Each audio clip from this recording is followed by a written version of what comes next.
ছেলেরা যে পর্নোগ্রাফি দেখে মাস্টারবেশন করে এটা আমি জানতাম, কিন্তু মেয়েদের মধ্যে যে এই টেন্ডেন্সি আছে, আমাকে সরাসরি ফোন দিয়ে আমার অনলাইনের পেশেন্ট এরকম কয়েকজন শেয়ার করেছে যে স্যার জানতাম না যে এটা এতটা খারাপ, আমাদের দ্বারা এটা হয়ে গিয়েছে।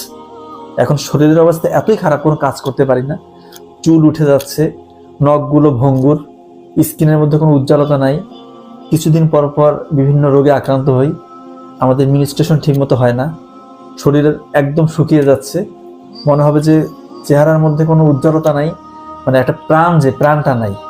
মেয়েরা শেয়ার করছে এই ব্যাপারটা, চিন্তা করেন। এবং তাদের অবস্থা এতটাই খারাপ, তাদেরকেও বলার মধ্যে কেউ নাই। তারা হয়তো মনে করেছে যে ইনি যেহেতু এগুলো নিয়ে কথা বলি, এনার সাথে এটা কথা বলা যায়।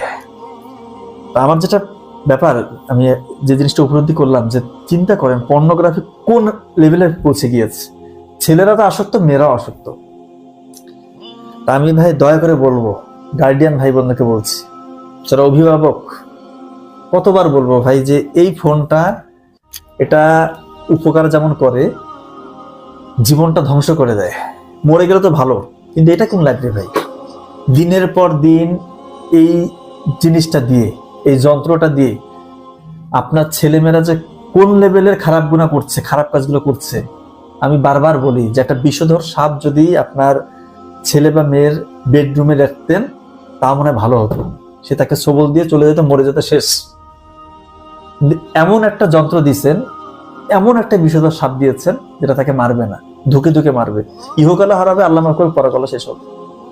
আপনি তো মনে করতেছেন যে আমার ছেলেটা মেয়েটা তো বাইরে কারোর সাথে মিশে না, ভালোই তো, বাসায় থাকে, একা রুমে ঘুমায়, রুমের মধ্যে মনে হয় ভালো কিছুই করছে, ইবাদত করতেছে না।